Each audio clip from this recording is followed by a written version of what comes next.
राधे राधे दोस्तों। किसी एक ठिकाने में गूजरों की एक खाती पीती गवाड़ी थी। खूब गाय भैंसे, पानी से भी ज्यादा दूध दही, घी के भरे हुए घड़े, बस्ती वालों को मन चाही छाछ की छूट। उसमें भरपूर नौजवान गूजर थे जो बहुत हृष्ट पुष्ट शरीर वाले थे। उसी समय एक गूजर का गौना हुआ। गूजरी नववधु गौने के साथ ही नए नए ससुराल में आई। पूरे गुर्जर समाज में और ठिकाने में ये बात हवा के जैसे फैल गई कि ऐसी खूबसूरत गुजरी ना तो देखी ना ही सुनी। साक्षात ईसर गणगौर की जोड़ी है। मानो भगवान ने एक दूसरे के खातिर ही इन दोनों को बनाया हो। जिसने भी उसका चेहरा देखा एक बार तो देखता ही रह गया। 3.5 हाथ की देह में ऐसा रूप समाया तो समाया कैसे। मानो कुदरत की बेजोड़ तमाम सुंदरता ने लाछी गुजरी की देह में शरण ले ली हो। जैसा उसका रूप वैसा ही नाम, लाछी। नाम लेते ही मुंह भर जाता। बाड़े बाड़े खेत खलियान और गली गली गूंजती लाछी गुजरी के रूप की चर्चा ठाकुर के कानों तक पहुंची। सुनते ही रोम रोम में फूल खिल उठा। भोजा कनवारिया ठाकुर का मर्जीदान कारिंदा था, यानी उसका पहुंचा हुआ नौकर। मूछ का बाल। उसे बुलवाकर ठाकुर ने पूछा, भोजा तूने भी कोई नई बात सुनी रे। भोजा कनवारिया बहुत चतुर था। आकाश के तारे तोड़ लाए जैसा सुनने से पहले ही सारी बात समझ लेता था। इंसान जैसा इंसान था, ना ज्यादा सुंदर और ना एकदम बदसूरत, पर अक्ल उसमें भरपूर थी। बिना पूछताछ किए ही बोला, कानों से सुनने से कुछ पता नहीं चलता अंदाता, मैंने तो अपनी नजरों से देखा है। ठाकुर काफी आश्वस्त हुआ। भौजा की नजर से कभी गलती नहीं हो सकती। ठाकुर ने आतुरता से पूछा, फिर जो बात सुनी वो बिल्कुल सही है? नहीं अंदाता, सरासर झूठ। झूठ? हाँ अंदाता, झूठ। चाहे कितनी ही बकवास क्यों न करे, ऐसे रूप का ये बेचारी जबान बखान ही नहीं कर सकती। मुंह की जीभ हिल जाए तो वो रूप ही क्या, लाछी तो लाछी ही है अंदाता। ये तो उसके जिस्म का करिश्मा है जो ऐसे रूप को झेल रहा है। दहकते अंगारे गमछे में बंधे रह सके तो ऐसा रूप किसी के शरीर में टिक सके। ठाकुर हक्का बक्का होकर चुपचाप सुनता रहा। भौजा आगे कहने लगा, लाछी सर पर घड़ा रखे सहेलियों के साथ रिमझिम करती तालाब से आ रही थी, जैसे चांद चमक रहा हो।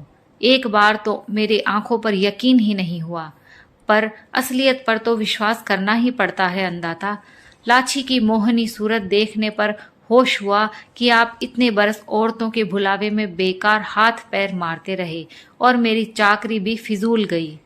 ठाकुर धीरे से बोला, तो अब?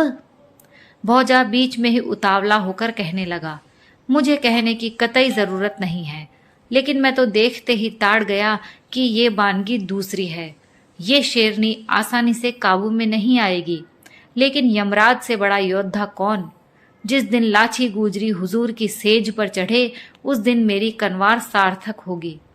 कहने को तो भोजा ये बात कह गया, पर कहते ही पहली दफा उसके कलेजे में ये बात रड़की।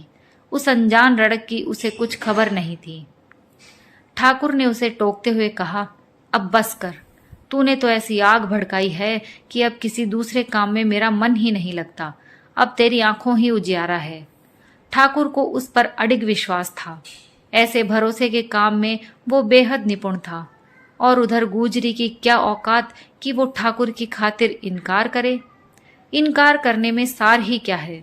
गुजर तो केवल घर का मालिक है, पर ठाकुर समूचे गांव का मालिक है। कैसी ही खूबसूरत क्यों ना हो, है तो जात की गुजरी, ठिकाने की रियाया। हुजूर की सेज तक पहुंचना तो फक्र की बात है।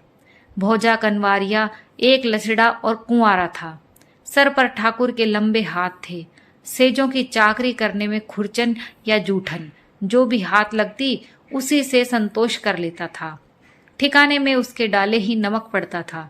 इस खातिर हरेक उसे खुश रखने की कोशिश करता था। समझदार लोग तो अलग से ही उसकी हाजिरी बचा देते थे। मतलब से बड़ी दूसरी कोई और मर्यादा नहीं होती। गोने के बाद गुजर के घर भौजा का आना जाना दिन पर दिन बढ़ने लगा। और यूं गूजर से पहले ही काफी मेल मुलाकात थी। शुरू शुरू में तो वो लाछी की तरफ आंख उठाकर भी नहीं देखता था। ऐसा रूप तो बिन देखे ही साफ दिखता है। पनिहारियों की टोली में भोजा की 5-7 एक चहेतियां थी। भोजा उन्हें पट्टी पढ़ाकर लाछी के मन की टोह लेना चाहता था, पर काफी दिनों तक उसके मन की परतें उससे अनजान ही रही। कोई कहती कि वो तो नितांत भोली है, कोई कहती कि बेहद होशियार है, कोई कहती कि रूप की माफिक उसमें अक्ल नहीं है, ना तो किसी बात में समझती है और ना इशारे में। अपने पति के सिवाय उसे कोई दूसरा मर्द नजर ही नहीं आता। अपने घड़े के पानी के सिवाय वो तो दूसरी ठोर के पानी से कुल्ला भी नहीं करना चाहती। ऐसी उल्टी खोपड़ी की औरतों से कौन मगजमारी करे। तब भौजा कहता कि उन्हें मगजमारी तो करनी ही पड़ेगी। कोई मुंह लगी चहेती मुस्कुरा कर कहती, पहले तुम्हारा मतलब निकलता हो तो कुछ माथापच्ची भी करें। भौजा भी लंबी चौड़ी उधार नहीं रखता था। मुस्कुराते बोला, भैरू जी के भोग चढ़े बिना प्रसाद कहाँ। फिर तो दोनों के होठों पर मुस्कुराहट ही मुस्कुराहट।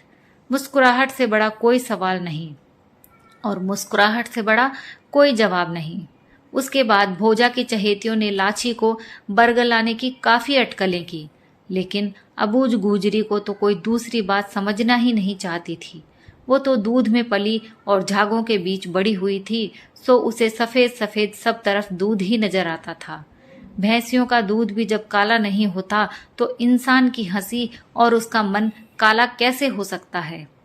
ठाकुर को उकसाने के अलावा भोजा का भी कोई बस नहीं चलता था। चहेतियां भी कोशिश कर कर के थक गई थी, लेकिन लाछी किसी की बातों में नहीं आई। हंडिया का दही हंडिया में और बिलौवने की छाछ बिलौवने में। गायें भैंसे देखने के बहाने ठाकुर कई बार गूजर के घर आया।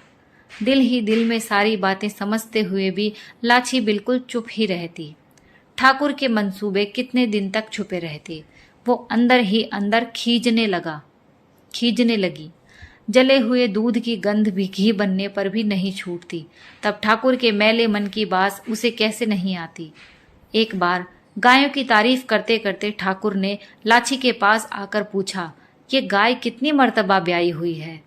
लाछी के एक हाथ में चरी और दूसरे हाथ में रस्सी थी। धीरे से बोली, मुझे पूरा ध्यान नहीं है। भौजा पास ही खड़ा था। मौका देखकर तुरंत बात को समेटते हुए बोला, मुझे लगता है कि तुझे तो अच्छी तरह अपना भी ध्यान नहीं है। अपना ही क्या, किसी का भी कुछ ध्यान नहीं है। एक दफा पलके उठाकर लाछी ने भोजा की तरफ देखा, फिर बैठकर दूध दुहने लगी। वे दोनों शर्मिंदा होकर परस्पर बातचीत के बहाने वहां से रवाना हो गए। ये कोई और औरत है या आफत, ये कोई औरत है या आफत। गांव के मालिक की मान मर्यादा में भी नहीं समझती, सब कुछ जानते हुए भी अनजान बन रही है। लाछी ने फिर भी खास परवाह नहीं की। अपने अपने लक्षण और अपना अपना स्वभाव, 5 अंगुलियां भी बराबर नहीं होती। पति को बात कहते कहते रह गई। जो कोयले खाएगा उसी का मुंह काला होगा, लेकिन पीछा करने वाले हजरत आसानी से पीछा नहीं छोड़ते। एक बार लाछी गौर में खड़ी थी। एक गाय ऋतु में आई तो वह निशंक सरल भाव से त्वई त्वई करके सांड को पुकारने लगी। पुकार सुनते ही सांड ने सजग होकर गर्दन घुमाई, उन्मत्त गाय की तरफ जोश में आकर भागा।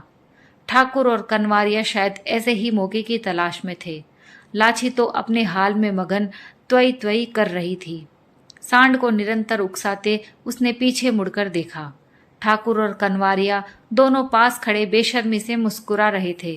पहले तो लाछी कुछ चौंकी, लेकिन दूसरे ही पल होश संभाल वापस उसी तरह पीठ घुमाकर सांड को उकसाने में मशगूल हो गई। कुदरत की इस पवित्र लीला से कैसी शर्म, कैसी लज्जा। तब बेशर्म आदमियों के सामने वह क्यों लजाए। संयोग का ऐसा बढ़िया मौका बार बार नहीं मिलता। इस बार चूक गए तो चूक गए। ठाकुर के मुंह लगे कनवारिये के कैसी लगाम। निशंक बोला, लाछी, तुझे इस सांड की तो इतनी फिक्र है, लेकिन ठाकुर साहब की तो कुछ परवाह करती नहीं। कितने दिन हो गए तड़पते हुए। लाछी ने एक एक अक्षर साफ साफ सुना। पिछली सारी बातें एक ज्वाला की भांति उसकी आंखों के सामने झलकी। क्रोध में खोलते हुए पीछे देखा। एक बेशर्म घिनौनी हंसी ठाकुर के होठों पर चिपकी हुई थी। उस हंसी का मर्म उसे भोजा के बोलों से भी अधिक गलीज लगा।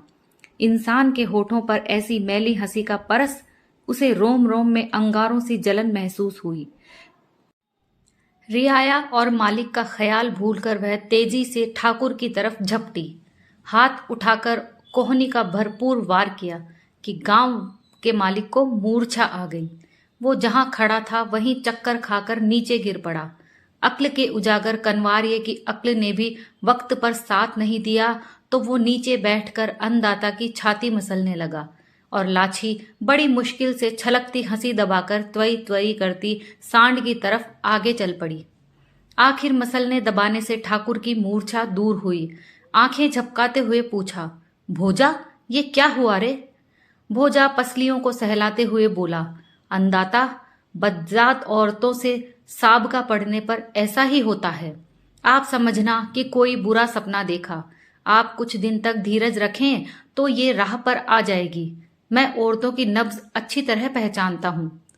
ठाकुर धीरे से बोला, पर यहां तू भूल कर गया। अन्नदाता, भूल मैंने नहीं की, लाछी भूल कर गई। वो ठिकाने के तौर तरीकों से वाकिफ नहीं है। ठाकुर को सांस लेने में कुछ कठिनाई हुई तो अटकते हुए कहने लगा, तू कहे तो रान के नाक कान कटवाकर बत्ती सी तुड़वा दूं? भोजा हाथ जोड़कर बोला, जैसी हुजूर की इच्छा। पर अन्नदाता, इस तरह से बूची करने पर तो उसका हुलिया ही बिगड़ जाएगा। लेकिन आज इसके हाथों मेरी इज्जत धूल में मिल गई सो कुछ नहीं। भोजा ने कहा, किसने देखा अन्नदाता? ठाकुर के कलेजे को दबाते भोजा आगे कहने लगा, आप जानते हैं, मैं जानता हूं, या ये लाछी जानती है। ये ढोर ढंगर तो इंसान की इज्जत आबरू में कुछ समझते ही नहीं। आप फरमाएं तो मैं लाछी को मना कर दूं कि वह किसी के सामने इस बात का जिक्र न करे। अगर भूल से भी जिक्र किया तो उसकी बुरी गत बनेगी। ठाकुर ने कहा, लेकिन वह माने तब ना। भोजा बोला, वह तो क्या, उसकी छाया को भी मानना पड़ेगा। इसके बाद ठाकुर कपड़ों की धूल झाड़ता उठ खड़ा हुआ। उस वक्त वो भोजा को धूल झाड़ने का हुक्म भी नहीं दे सका। भोजा धीरे धीरे लाछी के पास जाकर कहने लगा, गलती तो तूने आज बहुत बड़ी की है, पर फिर भी अन्नदाता का बड़प्पन कि तुझे माफी बख्श दी। हम भी किसी से चर्चा नहीं करेंगे, तू भी मत करना। इस बार लाछी उफनती हंसी को रोक नहीं सकी, ठहाका लगाकर जोर से हंसने लगी। सो कुछ देर तक हंसती रही। भोजा की अक्ल यहां फिर चक्कर खा गई। वो अपना सा मुंह लेकर वहां से चलता बना। ठाकुर ने भी आगे पूछताछ नहीं की। रुकने के बाद भी लाछी की हंसी काफी देर तक उसके कानों में गूंजती रही।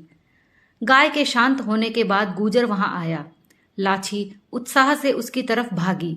चूड़े बंगड़ियों की खनखनाहट, लिपटती लूंबों की सरसराहट, घूमर लेते घाघरे की फरफराहट और गूजरी की होठों पर अचरज, उत्साह और जोश, घुली मुस्कुराहट। पति की लाठी हाथ में लेकर उस पर हाथ फेरते बोली, गुड़ को खोपरे खिलाओ तो एक बधाई की बात सुनाऊं। गौना हुआ कल महीना पूरा होगा।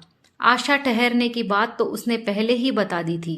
फिर ऐसी क्या बधाई हो सकती है? लेकिन उस वक्त भी वह इतनी खुश तो नहीं थी। नई बहू थोड़ी बहुत शर्म तो करती ही है। शायद इसी खातिर दूसरी बार फिर वही बधाई सुनाना चाहती हो। औरतों के लिए इससे बढ़कर खुशी की बात और क्या हो सकती है? उसके गालों पर हाथ फेरते बोला, उत्साह की लहर में तू भूल गई कि ये बधाई तो तू पहले ही सुना चुकी है। लंबी गर्दन को हिलाते बोली, ये बात दूसरी है। तुम गुड़ खोपरे की हां तो भरो। गूजर भी असमंजस में पड़ गया। फिर मुस्कुराते बोला, गुड़ खोपरे का क्या है, पसंद हो तो रोजाना खाया कर। लाछी बोली, बात पसंद की नहीं, बधाई की है। फिर उसने शुरू से लेकर ठाकुर के बेहोश होने तक की सारी घटना विस्तार से कह सुनाई और पति हतप्रभ सा चुपचाप सारी बात सुनता रहा। लेकिन कोहनी की मार और माफी बख्शाने के बाद जोर से हंसने की बात उसके गले नहीं उतरी। चेहरे का रंग उड़ गया। सख्ते में आकर दबी जबान से कहने लगा, ये तो बहुत बुरा हुआ। मालिक की मान मर्यादा का कुछ तो ख्याल करना था। पति के मुंह से ये अचीते बोल सुनकर आनंद और उत्साह गुली मुस्कुराहट लुप्त हो गई। गोया कोई अदीठ बाज एक ही झपट्टे में उसकी हंसी छीनकर उड़ गया हो। सहसा उसे अपने कानों पर विश्वास नहीं हुआ। वो बोली, मान मर्यादा? इसमें मान मर्यादा की क्या बात है? उस वक्त गुस्सा तो ऐसा आया था कि हरामी की गर्दन मरोड़ दूं। पत्नी की ये बात सुनकर पति को भी कम गुस्सा नहीं आया। उसके होठों पर हथेली रखते हुए बोला, बकवास बंद कर। ऐसे बोल निकालते हुए तुझे शर्म नहीं आती? अंधाता का तो स्वभाव ही ऐसा है, चलते ही छोटी मोटी चुहल कर लेते हैं। लाची ने झटक कर हाथ छुड़ाया और बोली, तुम्हें ये छोटी मोटी चुहल लगती है? इसके साथ ही उसकी आंखें भर आई। आगे एक शब्द भी नहीं बोला गया। इसके बाद पति उसे संजीदगी से समझाने लगा कि यूं पागलपन करने से काम नहीं चलता। अंधाता तो जैसे हैं वैसे ही रहेंगे। उनके ऊपर रियाया का जोर नहीं चलता। समुद्र में रहकर मगर से बैर नहीं निभ सकता। वो गांव की रियाया का ठाकुर से बैर निभ सकता है? अक्ल और समझ के बल पर दिन तोड़े सो अपने हैं। यूं इस घर पर मालिक की काफी मेहर है। भोजा से उसकी अच्छी मेल मुलाकात है। कोरे मोरे रूप से क्या होता है? गुण, रसूकात और अक्ल बड़ी बात है। पति समझाता रहा और लाची हुचक हुचक रोती रही। वो इस जवां मर्द खाविंद से क्या उम्मीद रखती थी और क्या सामने आया। फिर ये हाथ वाली लाठी किस दिन के लिए है? बेचारे जानवरों को मारकर अपने हाथों की ऐंठन भले ही निकालो, वे तो बोलकर कभी अपनी पीड़ा नहीं दर्शाएंगे। बराबरी वाले अथवा अपरबली से भिड़ने में ही हथियार का महत्व है। पर इंसान के चाल चलन में बहुत उलझाव है। सोचते कुछ हैं, कहते कुछ हैं और करते कुछ हैं। जैसा दिखता है उससे निपट उल्टा और टेढ़ा घर परिवार। जात पात और संस्कारों के बंधन उसका कुछ भी वश नहीं चलने देते। लाची ने वापस कुछ जवाब नहीं दिया। पति ने सोचा कि रोने के बहाने पछतावा कर रही है। अभी बचपना है, ठोकरें खाने पर आप ही समझ आ जाएगी। गृहस्थी चलाना बेहद टेढ़ा और कठिन काम है। फिर लाची को पुचकारते बोला, इतनी बकवास करने पर तो कुछ अक्ल हाई होगी। गुमसुम लाची ने थोड़ा सर उठाकर पति की तरफ देखा। लाची को ऐसी नजर की तो सपने में भी उम्मीद नहीं थी। आंखें पोंछकर जबरदस्ती मुस्कुराने की चेष्टा की। पति ने वो ही सवाल पूछा, कुछ अक्ल आई कि नहीं? अब तो गवाड़ी के भाग्य के साथ ही लाची का भाग्य है, उससे अलग वह कहाँ जाए। बोली, अक्ल तो देर सवेर आनी ही थी। गुजर को अपनी समझ पर काफी गरूर हुआ। पत्नी की ठुड्डी उठाकर थोड़ी देर तक उसकी सूरत निहारता रहा। फिर गर्व से कहने लगा, ये रूप देखकर तो पत्थर का दिल भी मचल जाए। फिर हुजूर कैसे अंकुश रखते? अगर तू इतनी खूबसूरत नहीं होती तो कुछ झंझट ही नहीं था। खूबसूरत होना और ना होना तो किसी के वश में नहीं है, लेकिन गम खाकर सब्र करना तो वश में है। इन बोलों के साथ ही मानो किसी ने लाची के कलेजे में हाथ डाला हो। पति को चिढ़ाने की खातिर कहा, तुम्हारी हिम्मत ना हो तो अपना चेहरा जला डालूं। आगे कुछ और भी कहने वाली थी कि पति को तैश आ गया। बोला, खूबसूरती का अधिक गरूर अच्छा नहीं होता। सोने का खंजर खुद के थोड़े ही घोंपा जाता है। चूल्हा फूंकने और गोबर थापने की खातिर इस गवाड़ी में तुझ जैसी 17-20 औरतें ला सकता हूं, लेकिन अन्नदाता का आसरा छोड़कर कहां जाऊं? लाची ने सोचा कि अब बहस की हद आ गई है। कहने सुनने में कुछ सार नहीं। मस्खरी करते हुए बोली, हाँ, ये बात तो तुम्हारी बिल्कुल सही है, लेकिन मुझ जैसा रूप भी दूसरा नहीं मिलेगा। पति झुंझलाकर कहने लगा, उससे क्या होता है? कोरे मोरे रूप से गवाड़ी की गाड़ी नहीं चल सकती। पूरी होशियारी से अपना काम सारना है। भला अब लाची क्यों चूकती? ताना देते बोली, तुम्हारी इजाजत हो तो दिन दहाड़े ठाकुर के साथ सो जाऊं? मानो आग में घास का गट्ठर डाल दिया हो। गुस्से में दांत पीसते बोला, चंडाल, मैंने साथ सोने को कब कहा? जब तेरी इच्छा होगी तो किसी के रोके भी नहीं रुकेगी। काफी देर से जबान चला रही है। खोपड़ी खुजा रही हो तो बोल, अभी ठीक कर दूं। बात से बात बढ़ती है और बात से बात दबती है। फिर लाची क्यों कसर रखती? बोली, मेरी खाज ठीक करने में तो कोई मर्दानगी नहीं है, लेकिन मुझे कुछ दूसरा ही गुमान था। जल्दी ही वहम मिट गया। अब तुमसे कभी किसी भी की शिकायत नहीं करूंगी। एक ही घड़ी में 1000 वर्षों की समझ एक साथ आ गई। पति किसी भूली हुई बात को याद करते हुए बोला, तुझे किस काम से भेजा और तू किस लफड़े में उलझ गई? बातों बातों में पूछना ही भूल गया कि काबरी गाय हरी हुई कि नहीं। यही गवाड़ी का सर्वोपरि धर्म और यही बाड़े का जीना मर्म। पास ही झाड़ू पड़ा था, हाथ में लेकर बुहारते बोली, हाँ, हो गई। पीहर के पेड़ पौधे, घर वालों का दुलार और सहेलियों का साथ छोड़कर इस पराई जगह आई। दिल में कितना उत्साह और हर्ष था, लेकिन एक ही झोंके में राम जाने कैसा झटका लगा कि अंतस के तमाम फूल मुरझा गए। नई कोंपले अंदर ही अंदर जल गई। लेकिन सुंदर देह तो वैसी ही तंदुरुस्त थी, उसे तो कोई लकवा नहीं हुआ था। फिर तो वो ही गौर, वो ही गवाड़ी और वो ही माथा पच्ची। दूल्हा दुहना, पनघट, चूल्हा, झाड़ बुहारा, चारा और गोबर, वो ही दूध और वो ही जावन। ऐसा लगता था मानो कोई काठ का बिजुका उसकी लोथ को गूंद रहा हो। यदि लोथ ही खुंदवानी थी तो ब्याह वेदी और हथलेवे का आडंबर क्यों रचाया? इस गवाड़ी में बंधाकर अंदर लेने का तमाशा क्यों किया? यदि ऐसे वक्त में भी पति हिफाजत नहीं कर सकता तो उसका हाथ थाम कर पीछे क्यों आई? फिर लड़ाई, क्रोध, बदला और ये संवारी हुई मजबूत लाठी किस दिन के लिए है? ठाकुर है तो अपनी जगह है। राम जाने सेजों का मसूल लोग कैसे बर्दाश्त कर लेते हैं।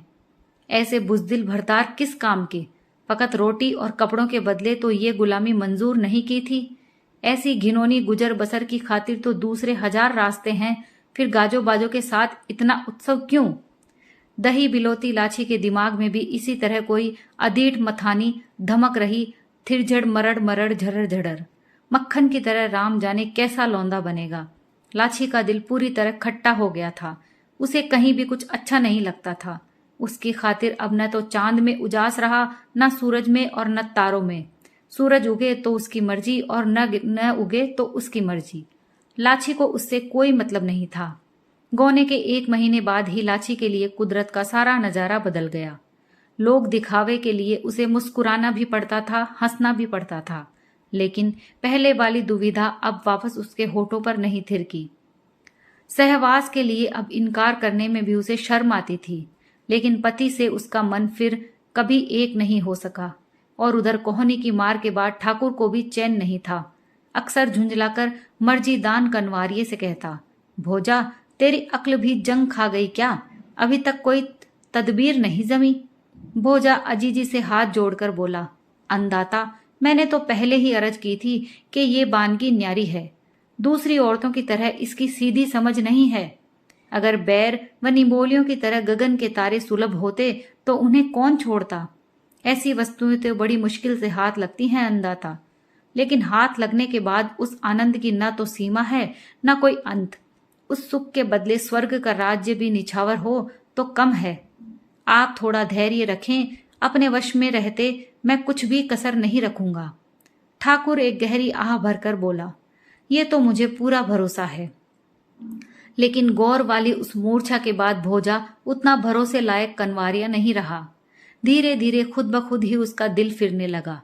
क्या गांव के स्वामी की इतनी ही बिसात है कि कोहनी के वार से ही मूर्छा आ गई? और मूर्छा टूटने के बाद भी किसी का बाल बांका नहीं हुआ? जो डरता है उसे ठाकुर और देवता अधिक डराते हैं। डराने वालों से उल्टे डरते हैं। इस नई बात की रोशनी से भोजा के मन की रंगत बदल गई और हौले हौले सेजों की इस आढ़त से उसे नफरत होने लगी। कोई 100 हाथियों का पेट तो उसे भरना नहीं। एक लछड़े व्यक्ति को ऐसा घिनौना काम शोभा नहीं देता। और लाछी के समान अप्सरा से सुंदर गुजरी के लिए तो ये आढ़त बिल्कुल ही रास नहीं आई। यदि ये कमनीय देह उसके हाथ लग जाए तो ऐसे 100 ठिकाने उसकी मुंह दिखाई में दिए जाते हैं। और यदि यह मखनिया सिंगार उसके गले में बाह डालकर झूमे तो बादशाहत भी उस सुख के आगे 7 बार पानी भरे। फिर ऐसे रूप की दलाली तो उसे मरने के बाद भी जलील करेगी। संयोग की बात कि भोजा को एक बार ऐसा ही अचीता अवसर हाथ लगा। भोजा धनकिए के डाम का उस्ताद था। गूजर की एक भैंस धनकिए की बीमारी से ऐंठने लगी तो घबराया हुआ गूजर उसे हाथों हाथ बुला लाया। गूजर को तो बिरादरी की पंचायत में जाने की उतावली थी, इसलिए लाछी को अच्छी तरह समझाकर वो फौरन सफर के लिए चल पड़ा। बाड़े में खड़ा भोजा छटपटाती व ऐंठती भैंस को सहला रहा था कि लाछी एक ठींगले में जगमगाते उपले लेकर आई। उपलों के बीच तपा हुआ हंसिया लाल सुर्ख हो रहा था। भोजा ने झट से हंसिए की मूठ पकड़कर भैंस के पुट्ठे पर डाम जड़ दिया। चमड़ी से हल्का सा धुआं उठा। भैंस ने तड़पकर जल्दी जल्दी लागते फेंकी। फिर थोड़ी देर में आप ही उठ खड़ी हुई, मानो कोई अचूक जादू हुआ हो। पैर के अंगूठे से धूल को उधेड़ती लाछी बोली, समय पर डाम लग गया तो भैंस की जान बच गई, वरना तड़प तड़प कर मरती। इतनी बात सुनने पर भोजा कब चूकने वाला था। उसने तुरंत जवाब दिया, इस भैंस की तरह मेरी जान भी तेरे हाथ में है। इच्छा हो तो मार, इच्छा हो तो तार। लाछी के कानों को एक बारगी यकीन ही नहीं हुआ कि गौर वाले उस हादसे के बावजूद किसी के मुंह से ऐसे बोल निकल सकते हैं। जब उसने गांव के स्वामी को भी नहीं बख्शा, तब एक नाचीज कनवारिये की क्या बिसात। ठाकुर को तो फकत मूर्छा ही आई थी, उससे आधा झटका लगने पर ही इसका तो कचूमर निकल जाएगा। ये बात अच्छी तरह जानते हुए भी इसके हौसले ने किसी प्रकार का अंकुश नहीं माना। लाछी ने आंख वाक होकर भोजा की तरफ देखा, मुस्कुराहट को दबाते बोली, उस दिन की बात भूल गए? भूला नहीं हूं, तभी तो मेरी हिम्मत हुई। तुम्हारे हाथों मर जाऊं तो नजात पाऊं। सूरज के उजास में अभागों का भी हिस्सा होता है, तब तुम्हारे रूप में क्या मेरी इतनी भी शिरकत नहीं है? लाछी नीची नजर किए वापस धूल कुरेदने लगी। अगर पति की ताकत का पैंदा नहीं उगड़ता तो आज ये बोल सुनने पर वह भोजा की आंतें निकाल लेती। लेकिन पति की सीख सुनने के बाद लाछी का वो स्वरूप ही बदल गया था। इंसान के अंदर कई गिरगिट छुपे रहते हैं, कब क्या रंग बदले उसे खुद भी नहीं पता चलता। ठाकुर वाली बात सुनकर पति को ताव न आया हो, पर शायद आंखों से रूबरू देखकर उसका जमीर करवट बदले। पति की अंतिम परख या असली पहचान के बहाने उसकी अच्छी तरह आजमाइश तो कर ले। गूजर परसों वापस आएगा, लाछी पीठ घुमाकर बोली। तरसों दिन ढलने पर बाड़े में आ जाना। भोजे को इतना सब्र कहाँ, आज तो उसकी हथेली में चांद उगा था। आतुरता से बोला, सांप के कांटे को इतवार कब आए? आज क्यों नहीं? ऐसा मुहूर्त तो पंचांग देखने पर भी नहीं मिलेगा। लेकिन मेरे पंचांग में 3 दिन तक मुहूर्त नहीं है। ये बात कहकर लाछी तुरंत वहां से चल पड़ी। भोजा भी पीछे का पीछे लपका, कहने लगा, लाछी, मेरे धनकिए का डाम तेरे हाथ है। अगर आज वक्त पर डाम नहीं लगा तो मेरे प्राण हरगिज नहीं बचेंगे। लाछी पीठ घुमाकर बोली, आज नहीं तरसों शाम को बाड़े में। भोजा कुछ आगे कहने वाला था कि लाछी की सास आती दिखाई दी। मजबूरन सब्र करना पड़ा। सास के करीब आते ही बोला, माँ जी, डाम देते ही भैंस तो एकदम ठीक हो गई। माँ जी के दिल को तसल्ली हुई, मुस्कुराकर बोली, तुम्हारे हाथ का तो मुझे पूरा भरोसा था, मुंह तो मीठा करके जाओ। गढ़ की राह तेज कदमों से चलते हुए भोजा ने कहा, अब मीठा मुंह तो भाई के आने पर ही करूंगा। सास मुस्कुराती हुई लाछी के पास आकर कहने लगी, कितना भला और सीधा कनवारिया है। अपने घर पर तो इसकी शुरू से ही शुभ दृष्टि है। ठाकुरों की आंखें और उनके कान तो कनवारिये ही होते हैं, वे उनके चलाए ही चलते हैं। घर आने पर ठीक से आव भगत किया कर, दूध दही के मनुहार किया कर। लाछी बात संवारते बोली, आपके होते मुझे चिंता करने की क्या जरूरत है? ये काम तो बुजुर्गों के हैं। फिर भी समय पर गृहस्थी के गुर सीखने से फायदा ही है, सास ने कहा। शाम को लाछी दूध दूहने बैठी तो उसको ऐसा लगा कि उसके आनंद का क्षीर सागर एकदम सूख गया हो। मन बहलाने की बहुत कोशिश की, पर जली हुई जड़ें वापस हरी नहीं हुई। उसके सोचने की दिशा ही बदल गई। आज कड़क बंध वाली गाय को दूहने बैठी तो उसका मन खट्टा हो गया। वो गर्दन घुमाकर खुद ही अपना दूध पी लेती थी। इस खातिर गले में कड़बंध फंसा रखा था। गृहस्थी के गुर इस तरह फायदेमंद होते हैं। बछड़े को भी भरपेट दूध नहीं पिलाया जाता और ये बेचारे जानवर घास खाकर अमृत के समान दूध सौंपते हैं। राम जाने उस समय लाछी को क्या उल्टी सूझी कि उसने तगारी में आधा चरी दूध डालकर गाय के सामने रख दिया। पहले तो गाय को यकीन ही नहीं हुआ। नजर उठाकर लाछी की ओर देखा, फिर आप ही चड़स चड़स दूध पीने लगी। क्या इस गाय की तरह उसने भोजा पर भी ऐसी ही दया की है? नहीं नहीं, ये बात तो मरकर भी मुमकिन नहीं हो सकती। गृहस्थी की मर्यादा निभाना बहुत दूभर है। तब ठाकुर की छाती पर कोहनी का वार करने वाली लाछी ने खुद अपने मुंह से भोजा को बाड़े में आने का न्योता कैसे दिया? न्योते के बहाने क्या वह पति की सही पहचान करना चाहती है, या पति की पहचान के भुलावे में वो सचमुच भोजा से सहवास करना चाहती है? गौर वाले गुस्से तले ये दया जाने कहां इतनी गहरी दबी हुई थी। प्रत्यक्ष साक्षात्कार होने पर भी यकायक विश्वास नहीं होता क्या अपना मन अपनी ही आंखों के सामने इस तरह आंख मिचोली खेलता है? मन की तहों के भीतर कैसे कैसे गोरख धंधे उलझे रहते हैं। दूध में पली और दूध के बीच बड़ी हुई गूजरी के मन की ऐसी लीला तो नहीं जानी थी। भोजा से हुई बातचीत को वापस याद करते ही उसका अंग अंग शर्म से सिमटने लगा। फिर बार बार अपने मन को समझाने लगी कि पति के असली चेहरे की पहचान की चाह अगर उसके दिल में नहीं होती तो सपने में भी वह पराये मर्द के सामने ऐसे बोल नहीं निकालती। अपने मन को अपने आप से छुपाना ही इंसान का सबसे बड़ा गुण है। लाछी और भोजा के लिए उन 2 दिनों का समय तो एक जैसा ही था, पर उन दोनों के ख्याल एकदम अलग थे। उन अलग अलग भावनाओं का भ्रम न उघड़े तभी बेहतर। ज्यों त्यों करके मन चाही घड़ी की शाम आई। लाछी ने पति से साथ चलने के लिए कहा तो उसने हैरत से पूछा, आज ये नई बात कैसे? पहले तो कभी साथ चलने को नहीं कहा। लाछी कुछ नाराजगी से बोली, पहले मुझे तुम्हारे गांव के रंग ढंग मालूम नहीं थे, अब अकेली जाते डर लगता है।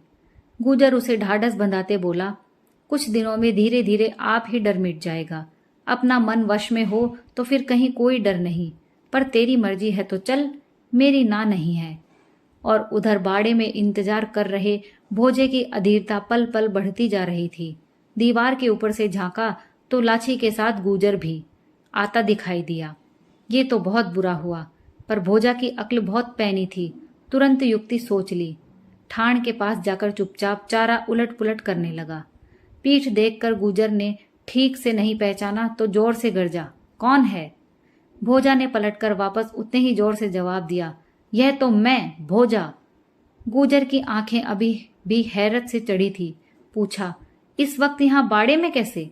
भोजा, एक घर तो डायन भी छोड़ती है रे। भोजा मुस्कुराकर कहने लगा, डायन की बात तो डायन जाने, पर पहले गढ़ की चाकरी फिर भाईचारा। किसी ने ठाकुर साहब के कान भरे कि जानवरों को तू रोजाना दानों सहित ज्वार का चारा खिलाता है। ठाण तलाशने पर पता चला कि बात तो बिल्कुल सही है। तुझे कुछ तो ख्याल रखना था। अब तुम्हारे साथ मेरी भी खैर नहीं। गुजर का दिल बैठने लगा, लेकिन तब भी भोजा उसे पूरा विश्वास था कि वो जैसे तैसे बात संभाल लेगा। नजदीक आकर उसके सर की तरफ हाथ करते कहने लगा, भोजा, तेरे सर की कसम, फकत कल ही राम निकला। मोतियों की मानिंद दाने पड़े सिट्टे दिखे तो मेरी नीयत बिगड़ गई। मेरी इज्जत अब तेरे हाथ में है। भोजा लाछी को सुनाने की खातिर व्यंग्य से बोला, इज्जत तो तेरी मेरी साथ ही है, पर हुजूर को क्या जवाब दूंगा? आजकल उनकी तुझ पर कड़ी नजर है। राम जाने क्या बात है। भोजा की तरफ देखते देखते लाछी बोली, राम जाने या न जाने, तुम खुद तो जानते ही हो। गुजर को गुस्सा आ गया। डांटते हुए बोला, तू बीच में बकबक मत कर। यह अच्छा हुआ कि मैं साथ आ गया, वरना तू तो फिर झगड़ा कर बैठती। हमारी बातें हम आप ही निबट लेंगे। तू दुहारी कर, औरतों को मर्दों के काम में बोलने की क्या जरूरत है? लाछी को तो अपनी जरूरत का पूरा ध्यान था। फिर इस बेसिर पैर की बहस का अंत, लेकिन तब भी भोजे ने मौके पर अक्ल तो खूब ही लड़ाई। रत्ती भर शक नहीं होने दिया। उसके मन की उथल पुथल तो अब वो ही जाने। लाछी ने दुहारी की, तब तक दोनों बातचीत करते रहे। भोजा के विश्वास दिलाने पर गुजर निश्चिंत हो गया कि बात आगे नहीं बढ़ेगी। अगले दिन लाछी मुंह अंधेरे अकेले ही तालाब की ओर रवाना हुई तो राह में भोजा मिल गया।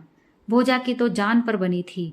इधर उधर देखकर बोला, लाछी, ये किस जन्म का बदला लिया? गुजर को साथ लेकर क्यों आई? लाछी ने कहा, तुम्हारे भाई नहीं माने तो मैं क्या करती?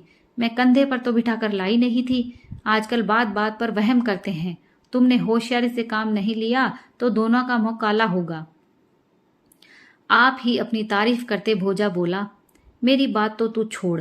मौके पर ऐसी तरकीब लड़ाता हूं कि मुझ पर तो कोई शक शुबहा कर ही नहीं सकता, पर अब तो कोई नया जुगाड़ बिठा। लाछी फुसफुसाते बोली, मेरी ना थोड़ी ही है, पर तुम्हारी किस्मत ही खराब हो तो मैं क्या करूं? रात के अंतिम पहर बछड़ों वाले बाड़े में आ जाना। भोजा ने कहा, शर्तिया? लाछी बोली, हाँ शर्तिया। इतना आश्वासन पाकर भोजा दूसरे मार्ग पर मुड़ गया और रुनक झुनक करती लाछी घड़ा उठाए अपने ध्यान में चलती रही। चोटी की फटकार से गढ़ के कंगूरे कांपने लगे। ये खेल तो अच्छा हाथ लगा। आखिर तो भोजा की अक्ल भी हार थकेगी। पति का वहम कभी न कभी तो फुफकारेगा ही। बांसों के गहरे अनजाने पानी में उतर गई है तो अब पैंदे तक पहुंचकर ही दम लेगी। शाम को लाची ने एक भैंस के सामने खली की तगारी रखी तो उसने सूंघा तक नहीं। शायद प्यासी हो। 4-5 डोलियां कुंडी में पानी डाला, पर भैंस ने पानी की तरफ आंख उठाकर भी नहीं देखा। पीठ थपथपाकर पगहा खोला तो भैंस हुकारती हुई भागी, कभी इधर तो कभी उधर। भैंस तो ऋतु में आ गई। लाची ने गले की पूरी ताकत से हुरत हुरत करते भैंसे को आवाज दी। भैंसा तो मानो इसी आवाज के इंतजार में था। तोप से छूटे गोले की तरह भैंस के पीछे लपका। पाक साफ कुदरत न किसी की झिझक मानती है, न किसी की शर्म, और न उस पर रिवाजों का आडंबर का अंकुश है। पर इंसान अपने चारों ओर कितनी दीवारों, कितने पर्दों, कितने लिबासों, कितने घूंघटों और कितनी चोलियों और काजल बिंदियों के बीच जकड़ा हुआ है। 7 फेरों के बहाने औरत फकत एक ही मर्द का हाथ क्यों थामती है, और क्यों उस हाथ को थामना पड़ता है जिसके लिए सपने में भी उसकी रजामंदी नहीं होती। लाची का जोबन किसी भी गुजर के घर घूंघट निकाल सकता था, फिर वो जोबन एक मर्द की बंदिश में क्यों जकड़ा रहे, जिस बंदिश की मर्यादा में मर्द के हजारों स्वार्थ पूरे होते हैं। ठाकुर ठिकाने के अहलकारों और कनवारे को कोई औरत कहाँ तलक खुश रखे। ज्यों त्यों करके जीना ही इंसान का धर्म बन गया है। कैसी दुविधा में फंसी है लाची, न रहे बनता है और न छोड़े बनता है। क्या ठाकुर के आतंक के सामने अर्धांगिनी के शील की कोई इज्जत ही नहीं। लाची के सर में मानो अनगिनत ततैये भन भनाने लगे हों। जोड़ी का भरतार और खाती पीती गवाड़ी, फिर किस अधीठ सुख की खातिर उसका मन व्याकुल हो रहा था। घड़ी 1.5 घड़ी रात रहते वह चौंक कर उठ बैठी, पति को झिंझोड़ कर जगाया और बोली, तुम तो घोड़े बेचकर सोते हो, अब मैं देर सवेर कहीं भी अकेली नहीं जाऊंगी, मेरे साथ चलो। गुजर ने काफी टालम टोल की, पर लाची नहीं मानी तो उसका साथ जाना ही पड़ा। कृष्ण पक्ष की एकादशी की हल्की चांदनी छाई हुई थी। भोजा तो घड़ी भर पहले ही आकर ठिकाने पर जम गया था। लाची के इंतजार में आंखें पथराने लगी थी कि इतने में उसे बछोड़िए की ओर 2 जने आते दिखाई दिए। एक तो लाची और दूसरा गुजर। हराम ज्यादा फिर साथ आ मरा, अब तो कोई दूसरी तरकीब सोचनी पड़ेगी। अंदर अंदर घुसते ही लाची को गोबर बीनते एक आदमी नजर आया। जोर से पूछा, कौन है? बेधड़क जवाब मिला, ये तो मैं, भोजा। लाची झुंझलाकर कहने लगी, इस वक्त यहाँ क्या खोया हुआ धन ढूंढने आए हो? भोजा गोबर बीनते बीनते ही बोला, ठकुरानी के आज एकादशी का उपवास है, तुलसी का थाना पवित्र करने के लिए बछिया का गोबर लेने आया हूं। गुजर ने कहा, इस अदने काम के लिए तुमने तकलीफ क्यों उठाई? मुझे खबर कर देते तो मैं पहुंचा देता। भोजा ने कहा, मेरे कौन से सुरखाब के पर लगे हैं जो झड़ जाएंगे? फिर तू तो जानता ही है कि ठकुरानी जी मेरे अलावा किसी पर विश्वास ही नहीं करती। भोजा का जवाब सुनकर लाची बेहद खुश हुई। अक्ल हो तो ऐसी, क्या बात बनाई है। उसके बाद दोनों मित्र परस्पर गुफ्तगू में मशगूल हो गए। गुजर ने पूछा कि ठाकुर साहब अब अधिक नाराज तो नहीं हैं? भोजा ने गुमान से कहा कि उसके रहते कैसे नाराज हो सकते हैं भला। ऐसे जिगरी दोस्त का एहसान मरकर भी भुलाया नहीं जा सकता। पति की नासमझी पर लाची अंदर ही अंदर कुढ़ती रही, पर जबान से कुछ जाहिर नहीं किया। सुबह सुबह दही बिलोते लाची को लगा कि उसका मन ठीक इसी तरह मथा जा रहा है। जो बिलोने की हालत, वही उसके मन की हालत। घर की सीमा में बंधी लाची बेमन से सारे काम वक्त पर आप ही निपटा देती थी। भरी दोपहर तमाम जानवरों को लेकर वो तालाब के किनारे पहुंची। मौका देखकर भोजा नजदीक आया। लाची मुंह फिराकर खड़ी हो गई। ढोर डांगरों के बीच राम जाने क्यों उसे इतनी शर्म महसूस हुई। ऐसा लगा कि वह अब कभी इन भोले जानवरों को अपना मुंह नहीं दिखा सकेगी। भोजा ने फिर सामने आकर कहा, लाची, आज का चक्कर फिर बेकार गया। चोटी के फुंदे को सहलाते लाची बोली, तो मैं भी क्या करूं? तुम्हारे भाई के शक का इलाज तो मेरे पास नहीं है, पर मेरी बीमारी का इलाज तो तेरे पास है। तुम्हारी तकदीर का इलाज तो विधाता के पास भी नहीं है। दिन डूबने पर बागर में आ जाना, घास की सेज पर तुम्हारा इलाज करूंगी। भोजा हंसकर कहने लगा, आज चंद्र ग्रहण है, तुझे 7 पीढ़ियों का पुण्य एक साथ ही मिलेगा, देख भूलना नहीं। यह भी कोई भूलने की बात है। अब ठहरने से क्या फायदा। भोजा वापस गढ़ की ओर चल पड़ा। ठाकुर को तो बस एक ही रट लगी थी। भगवान के बदले वह लाछी के नाम की माला जपने लगा। बौखलाकर बार बार पूछता था, भोजा अभी तक कोई बात नहीं बनी रे? बन रही है अंदाता। तीतर बटेर का शिकार करना आसान है, पर शेर का शिकार मुश्किल है। कई दफा जान से हाथ धोना पड़ता है, सो अलग। आपकी जान अनमोल है। पूरी तसल्ली हुए बगैर आपको आगे कैसे करूं? एक मर्तबा ही भूल हो गई, सो अभी तक पछता रहा हूं। ठाकुर अपने वफादार कनवारिये पर बेहद खुश हुआ। उसके बाद भोजा घड़ी दिन रहते ही बागर में आकर मन के लड्डू खाने लगा। ये पचाओं की गलियां, ये डूंगरियों की ओट और ये घास की सेज, ये लाछी की चोटी, ये अंगिया के बंद, ये उरोज, ये होंठ, ये लहंगा और ये कि इतने में किसी के पैरों से चारा दबने की चरमराहट सुनाई दी। लगता है लाछी आ गई। पचाओं की गली से झकारे इस बच्चाद गुजर ने तो यहां भी पीछा नहीं छोड़ा। अब अगर शक न हो तो अचरज की बात है। कहां तक बहाने बनाऊं? पर तरकीब निकालना तो उसके बाएं हाथ का खेल है। पीठ घुमाकर चारे की गाड़ी में चुन चुन कर कुछ इकट्ठा करने लगा। दूर से ही गुजर की गरज सुनाई दी, कौन है? उसने मुंह घुमाकर उतने ही जोर से जवाब दिया, मैं हूं भोजा। यहां बागर में क्या कर रहा है? आज चंद्र ग्रहण है, कुछ इकट्ठा कर रहा हूं। तू तो जानता है कि ठिकाने में ग्रहण के दिन पूरे एक गट्ठर की जरूरत होती है। कुछ की तो तू फिक्र ही मत कर, खूब इकट्ठा कर रखा है। मुझे कहता तो मैं ही पहुंचा देता।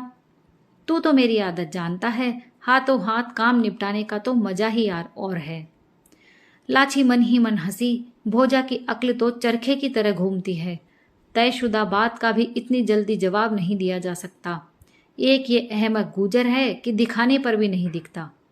4 घड़ी रात ढले चांद पूरा ग्रसित हो गया। काले तवे की तरह गोल ग्रहण लगते ही तारों की रोशनी बढ़ गई।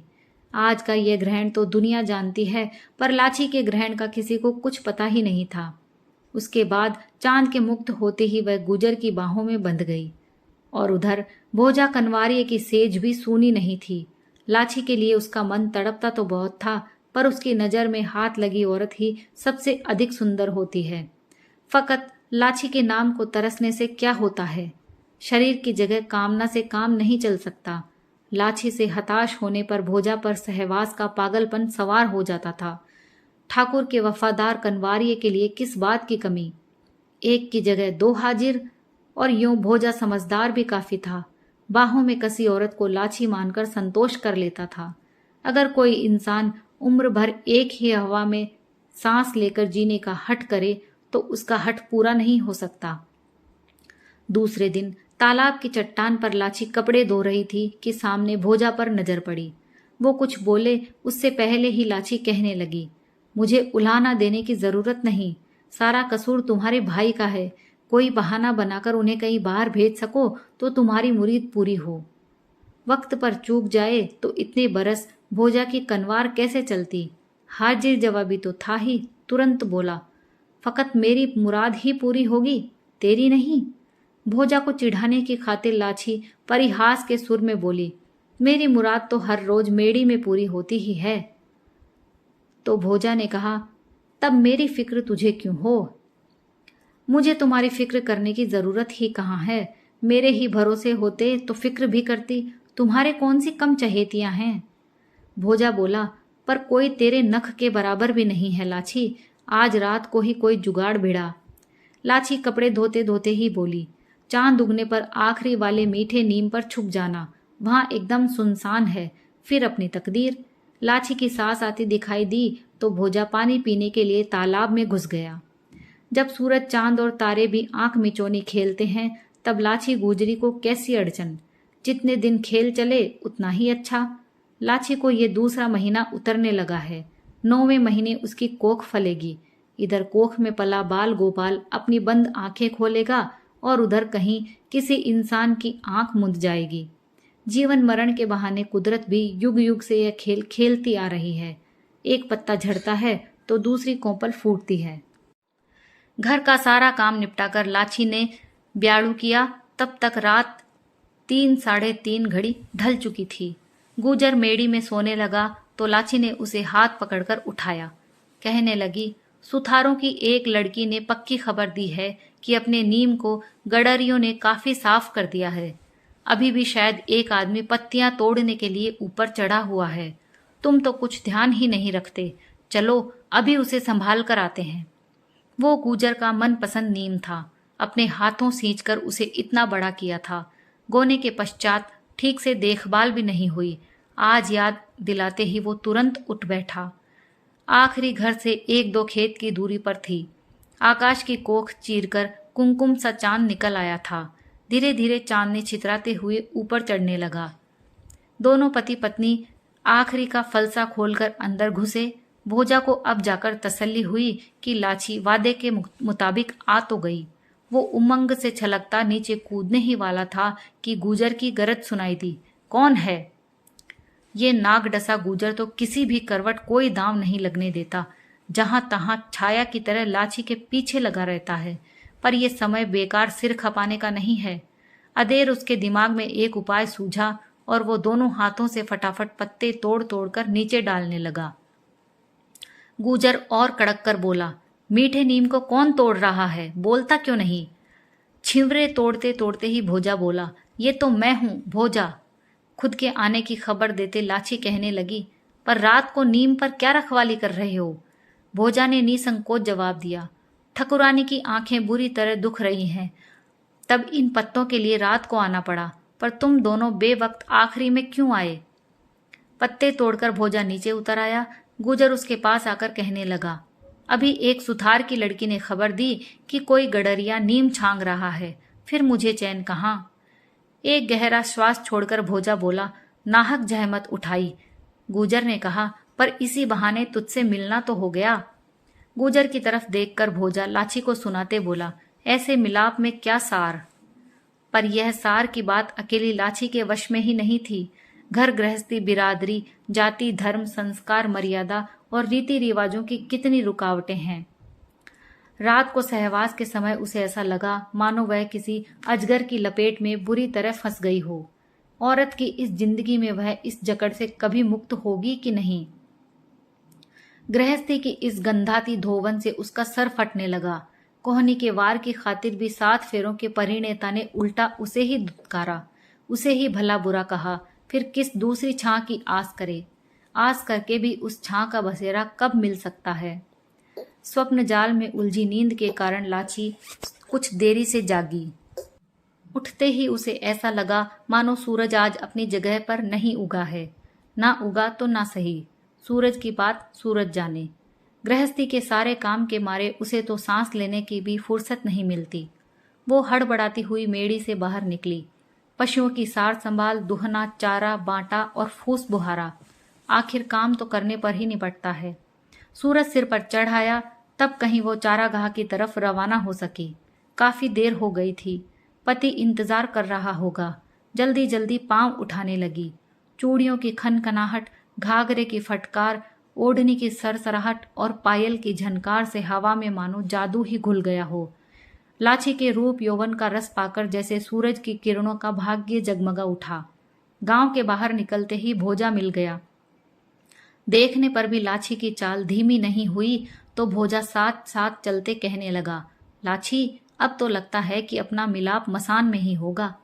लाची होठों ही होठों में बोली, मरे बगैर तो मसान भी नसीब कहाँ। पर मरना तो अपने वश में है, मेरे लिए तो मरना भी वश में नहीं है। तो फिर? इसका जवाब तो मेरे पास भी नहीं है। मैंने तो काफी कोशिश की पर जुगाड़ ही नहीं बैठा तो किसे दोष दूं। ज्यादा पीछा किया तो बस्ती में बदनामी होगी। 3-1 घड़ी रात ढले रसोई में मिलना, घर की इज्जत घर में। भोजा हामी भरते बोला, हाँ ये जुगाड़ ठीक है। फिर मेरी तकदीर। तकदीर पर बात छोड़कर भोजा गांव की ओर मुड़ गया और लाची आगे चलती रही। पति खाने का इंतजार कर रहा होगा। गुजर खेजड़ी की छांव तले बैठा अलगोजा बजा रहा था। चारों ओर छड़े बिछड़े ढोर ढंगर जमीन में मुंह डाले घास चर रहे थे। लाची पास आई तो गुजर ने पूछा, बहुत देर लगा दी? खाने की टोकरी उतारते लाची कहने लगी, तुम वक्त पर सोने नहीं देते तब वक्त पर कैसे उठूं? खाने का सामान बाहर निकाला तो गुजर ने हैरत से पूछा, आज इतना खाना कैसे ले आई? ज्यादा देर होने लगी तो मैंने भी घर पे खाना नहीं खाया। पहले तुम खा लो, फिर मैं खा लूंगी। क्यों? फिर क्यों? आज तो साथ ही खाएंगे। गुजर के घर किस चीज की कमी? गाढ़ा दही, राब, छाछ, मक्खन, मतीरे की सब्जी, लपसी और बाजरे की रोटी। पति पत्नी ने साथ बैठकर आराम से खाना खाया। उसके बाद गुजर ने कहा, मैं थोड़ी कमर सीधी कर लूं, तू जरा ख्याल रखना, किसी के खेतों में कोई बिगाड़ ना हो। ये हिदायत देकर पति तो सो गया और लाछी ढोर डांगरों को संभालने के लिए चल पड़ी। पहली दफा ग्याबिन हुई गाय व भैंस की पीठ पर हाथ फिराकर लाछी 5-7 कदम आगे बढ़ी तो उसे एक करील में काला व चमकीला टुकड़ा नजर आया। पास जाकर गौर से देखा तो केंचुली समेत काला सांप सू सू करके छेड़ा। तब भी कैरेत ने फन नहीं फैलाया। केंचुली ठेठ आंखों तक छाई हुई थी। थोड़ा सा हिलकर फिर वहीं दुबक गया। केंचुली की वजह से दूर तक रेंगना उसके वश के बाहर था। लाछी ने 2-3 कंकर मारे। सांप कुछ रेंगकर आगे बढ़ा कि अचानक उसकी केंचुली करेल के कांटे में उलझ गई। करेत ने कुछ ताकत लगाई तो केंचुली ने अपनी जगह छोड़ी। फिर तो धीरे धीरे करेत केंचुली से छूटकर सर सर घनी झाड़ी में ओझल हो गया। लाछी तुरंत केंचुली को अपने हाथ में लेकर अचरज से देखने लगी। सफेद चिकनी खोल पर बेशुमार बिंदियां। केंचुली जकड़ी हुई थी। तब तक करेत टस से मस भी नहीं हो सका। नितांत अंधा, मोटे रस्से की तरह पड़ा था। केंचुली से मुक्त होते ही दृष्टि के वेग से भागा। ये तो केंचुली का सबसे बड़ा बंधन है। उसके बाद लाछी की आंखों के सामने ठोर ठोर करेत के केंचुलियां ही केंचुलियां झिलमिलाने लगी। इधर उधर चक्कर लगाकर खेजड़ी के नीचे लौटी तो पति खर्राटे भर रहा था। वो बारी बारी से नींद में सोए और पति और केंचुली को देखने लगी। कभी उसे केंचुली में पति का स्वरूप नजर आता तो कभी पति केंचुली की तरह दिखने लगता। अचानक नजर की ये रंगत कैसे बदल गई? लाछी के मन की उथल पुथल का कोई अंत नहीं था। कुछ देर बाद पति जम्हाई लेकर उठा तो लाछी के गले में सांप की केंचुली लटकती नजर आई। अचरज से पूछा, अरे ये केंचुली कहाँ मिली? इसके शकुन बड़े अच्छे होते हैं, मंशानुसार तेरी कामना पूरी होगी। लाछी ने कोई जवाब नहीं दिया। केंचुली हाथ में लेकर उस खाली आवरण की ओर टुकुर टुकुर देखने लगी। पति लाछी के करीब आया, गले में बाहर डालकर उसके गालों पर लगातार 2-3 चुंबन जड़ दिए। कहने लगा, जोशी को भी पूछने की जरूरत नहीं है, चांद सा बेटा होगा और वो भाग्यशाली होगा। मेरी आजमाई हुई बात है। केंचुली के शकुन कभी गलत नहीं होते। तुझसे रिश्ता होने से 3 दिन पहले भी मुझे जंगल में एक केंचुली मिली थी। लाछी मुंह बिगाड़कर बोली, तब तो शकुन बिल्कुल खराब हुए। गुजर लाछी का कंगन घुमाते बोला, वाह, खराब कैसे हुए? तुझ जैसी जोरू मिली, इससे अच्छी किस्मत और क्या हो सकती है? फिर उसकी आंखों में आंखें गड़ाकर कहने लगा, तेरी एक कामना तो अभी यहीं पूरी किए देता हूँ। होठों पर होठों का परस होने पर ही लाछी को पति की बात समझ में आई। चौंक कर दूर हटी। शिकायत जताते हुए बोली, तुम्हारी अक्ल तो ठिकाने है। मेड़ी के करतब तो मेड़ी में ही शोभा देते हैं, यहाँ कौन देखता है? लाछी हाथ से इशारा करते कहने लगी, ये बबूल, ये करील, ये घास और ये पक्षी। फिर तो वह वहां ठहरी ही नहीं, सरपट गांव की तरफ भागी। पति आवाज देता रहा पर उसने पीछे मुड़कर तक नहीं देखा। सीधी कोठरी में जाकर अपनी संदूक खोली, करेत की केंचुली को संभाल कर अंदर रखा और वापस ताला लगा दिया। बैठे ठाले कैसे चल सकता है? गुजरों की गृहस्थी में काम का क्या अंत। गोबर, भूसा, सानी और पानी काम निपटाती जा रही थी और सोचती जा रही थी कि रसोई में देखकर तो गुजर का शक जरूर जागेगा और शक के साथ उसका गुस्सा भी खौल उठेगा। इस बार भोजा का बचाव नामुमकिन है। देखें क्या गुल खिलता है। पर लाछी की किस्मत की कोई गुल नहीं खिला। 4 घड़ी रात ढले लाछी ने पति को सचेत करते कहा, रसोई में शायद कोई आदमी छुपा हुआ है। इतनी बात सुनने के बाद गुजर की कैसी ढील। गुथी हुई लाठी लेकर तुरंत लाछी के साथ चल पड़ा। दीपक जलाकर देखा तो वाकई कोठी के पीछे एक आदमी छुपा खड़ा था। लाठी तानकर गरजते बोला, किसकी मौत आई है? भोजा के इतनी देर कहाँ? तुरंत बात सोच ली। बेखौफ सामने आकर कहने लगा, किसकी क्या? मौत तो तेरी ही आई है। हुजूर से किसी ने शिकायत की है कि तेरे यहाँ रोजाना नई बाजरी का खींच व सोगरे बनते हैं। अन्नदाता ने ज्यादा कुरेदा तो मुझे असलियत जानने के लिए आना ही पड़ा। भले मानस, तेरी औरत तो खुल्लम खुल्ला सोगरे बनाती है। फिर हाथ की रोटियां गूजर की ओर करते भोजा कहने लगा, अपने साथ मेरी भी इज्जत गंवाएगा। अब ये सोगरे तो हुजूर को बताने ही पड़ेंगे। गूजर हाथ जोड़ते बोला, तब तो मैं बिना मौत मारा जाऊंगा। इतने दिन तो भगवान के दिए हुए थे, आज से तेरे दिए हुए होंगे। जैसे भी हो ये फंदा काट, अब कभी गलती नहीं होगी। तू तो जानता है कि बाजरी के अलावा एक कौर भी मेरे गले नहीं उतरता। आखिर भोजा को तो मानना ही था। गुजर काफी गिड़गिड़ाया तो वो बड़ी मुश्किल से राजी हुआ। लाठी से फिर एक पल भी वहां नहीं ठहरा गया, सीधी मेड़ी में आकर चारपाई पर गिर पड़ी। ऐसा का पुरुष पति तो चिराग लेकर ढूंढे नहीं मिलेगा, पर भोजा की अक्ल के सामने सिर नवाना पड़ता है। क्या बहाना बनाया, किसी मर्द में अक्ल हो तो ऐसी। भोजा को गली तक पहुंचाकर गुजर मेड़ी में लौटा। गुजर के घर तेल से घी सस्ता होता है। गाय के घी का दीपक मंद मंद जल रहा था। आधी मेड़ी में गुजर की छाया फैल गई। काफी देर तक वो भोजा के गुण गाता रहा। फिर पगड़ी उतारकर घरवाली के गालों पर हाथ फिराते बोला, चरागाह से भागकर तो घर आ गई, पर अब मेड़ी से भागकर कहाँ जाएगी। आज ऐसी खबर लूंगा कि तू भी याद रखेगी। 7 फेरों की ब्याहता इनकार भी तो नहीं कर सकती, भले ही उसके दिल में कैसी भी उथल पुथल मची हो। पराई औरत होती तो कुछ नखरे भी करती, पर लाठी की खातिर तो ये राह भी नहीं बची। ऐसी उलझन के समय इन नखरों से बदतर और क्या हो सकता है।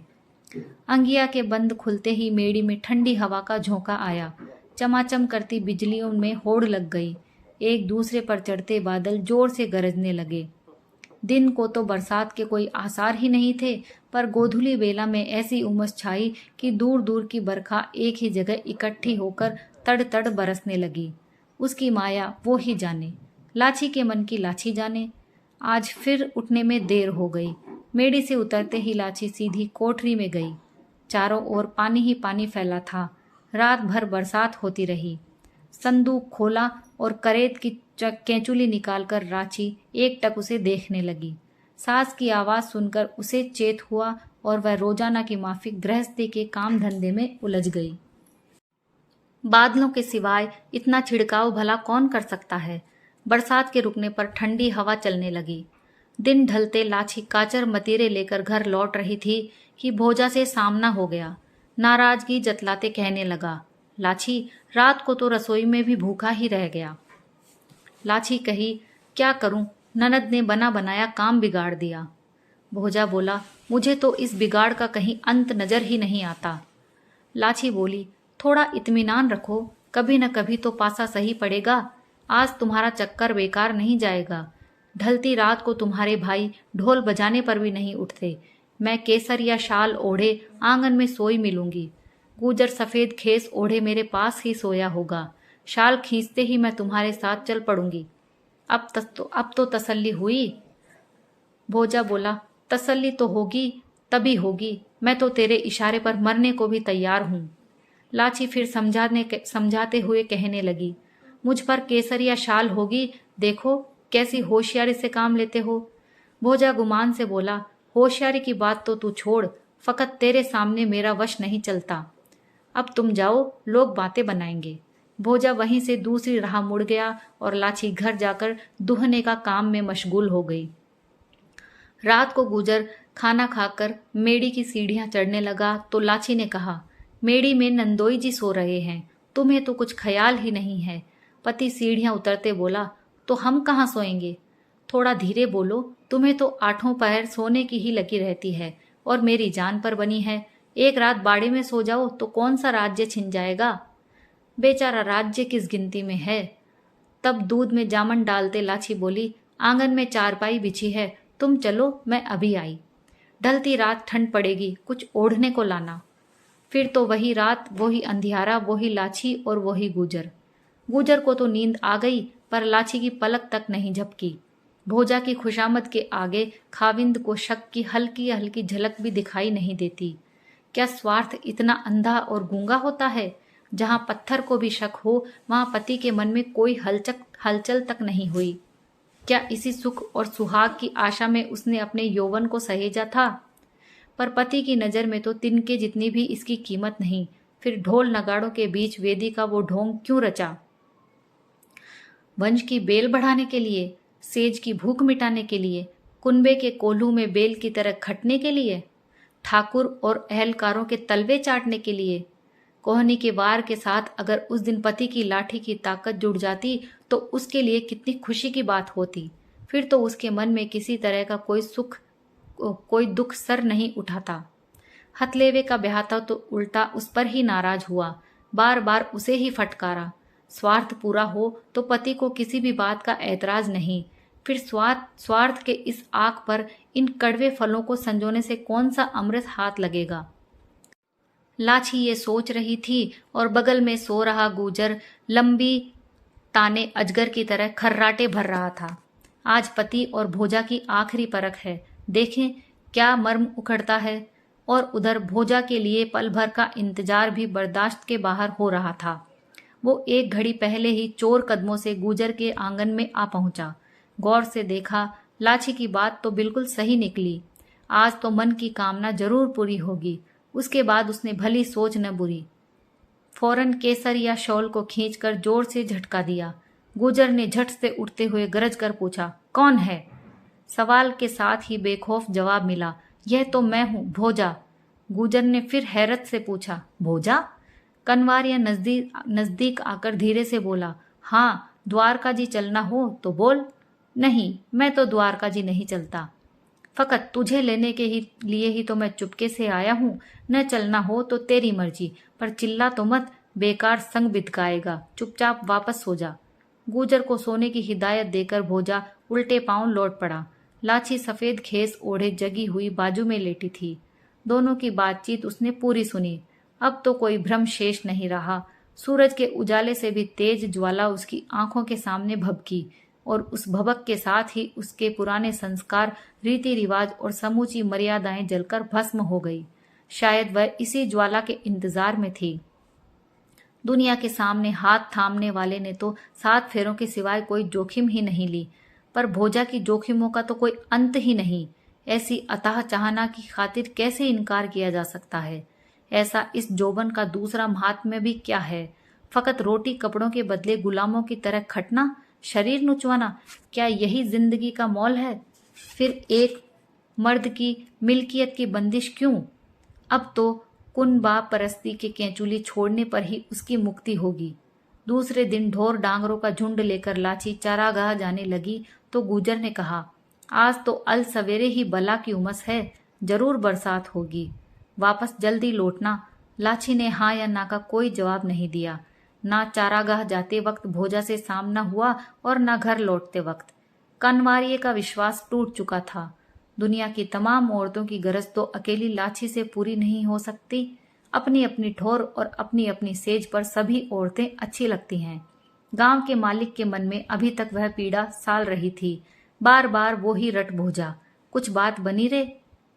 आखिर आजिज आकर भोजा ने कहा, अन्नदाता, यह तो रांड ही शैतान की औलाद है।